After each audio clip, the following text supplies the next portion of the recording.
नमस्कार। आज भाजपा कार्यालय उद्घाटन कार्यक्रम में सीएम सैनी के सामने एक फरियादी 8 साल पुराना डॉक्टरों की लापरवाही का मामला सामने लेकर पहुंचे। अमित सैनी ने आरोप लगाया कि 2018 में उनकी पत्नी की सिजेरियन डिलीवरी सिविल अस्पताल नारनौल में हुई थी, लेकिन महिला डॉक्टर ने ऑपरेशन के दौरान कुछ सामान पेट के अंदर ही छोड़ दिया था।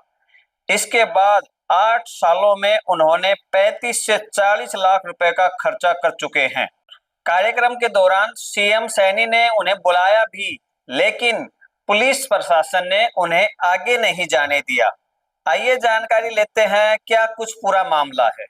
क्या कुछ मामला थोड़ा एक बार बताओगे? 2018 का सर, सिजेरियन डिलीवरी का। अच्छा, सिविल अस्पताल नारनौल का सर। जी जी, ठीक है सर। हाँ। वहाँ मेरी पत्नी की सिजेरियन डिलीवरी डॉक्टर रश्मि यादव ने करी थी जी।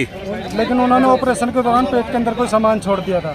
अच्छा, ठीक है, वो हमें जांच के द्वारा पता लगा। जब हमने डॉक्टर को दिखाया तो उन्होंने उस चीज़ को मानने से इनकार कर दिया। बोला ऐसा हो नहीं सकता। बोला आपको अगर शक लगता है तो आप जयपुर वगैरह अपना इलाज करवा देख लो। हम जयपुर दुर्लभ जी हॉस्पिटल में गए फैयाज के पास। उन्होंने वो सामान तो निकाल दिया, पट्टी वगैरह तो, लेकिन उन्होंने लैट्रिन की पाइप जो बड़ी आंत होती है उसको डैमेज कर दिया सर। फिर उन्होंने भी 2 दिन बाद हमें छुट्टी दे के घर भेज दिया सर। लेकिन वो लैट्रिन पूरे शरीर में फैल गई, ज़्यादा इन्फेक्शन बढ़ने से सर तबीयत ज़्यादा बिगड़ गई थी। हम इसको फिर लेके सर फोर्टिस एस्पोर्ट में गए हैं। अब क्या चाहते हैं आप? सर मैं इंसाफ चाहता हूँ सर। आज सीएम साहब नारनौल पहुंचे थे आपका? सर उन्होंने मेरे को बुलाया था, मैंने उनके पास कंप्लेंट भी दी है। उन्होंने बुलाया था लेकिन पुलिस वालों ने मेरे को जाने नहीं दिया सर, मिलने नहीं दिया उनसे। उन्होंने 3-4 बार मेरे को बुलाया स्टेज से, लेकिन पुलिस वालों ने मेरे को जाने नहीं दिया सर। अब मैं उनके इंतजार में हूँ सर, अगर उनसे मुलाकात हो जाए तो सर। मैं 8 साल से परेशान हूँ सर। मैं स्वास्थ्य मंत्री को भी ज्ञापन दे चुका हूँ, सीएमओ साहब को भी दे चुका हूँ, डीसी साहब को भी दे चुका हूँ, एसपी साहब से भी मिल चुका हूँ, डीएसपी साहब से भी मिल चुका हूँ। मेरी कहीं कोई सुनवाई नहीं हो रही सर।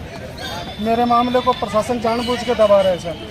यहाँ सीएमओ साहब को एक लेटर भेजा था, हम पीछे रोहतक से इनका आगे की जांच करवाएंगे, आप इनके डॉक्यूमेंट्स भेज दो। इन्होंने 15 जनवरी को इसी साल तो सारे डॉक्यूमेंट्स भेज दिए थे पंचकुला डीजी।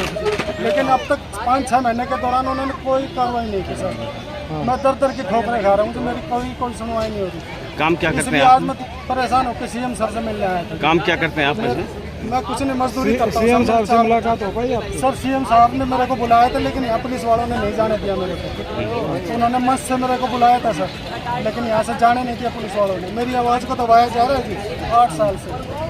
तो आप मुआवजा चाहते हैं, कार्रवाई चाहते मैं हैं? कार्रवाई चाहता हूँ सर। मैं सब कुछ बर्बाद कर चुका हूँ अपना। कितना? सड़क पे आ चुका हूँ सर मैं। कितना पैसा लग चुका अब तक? मेरे 35-40 लाख रुपए लग चुके हैं सर। मैं सड़क पे आ चुका हूँ। 4 लड़कियां हैं, 4 बच्ची है सर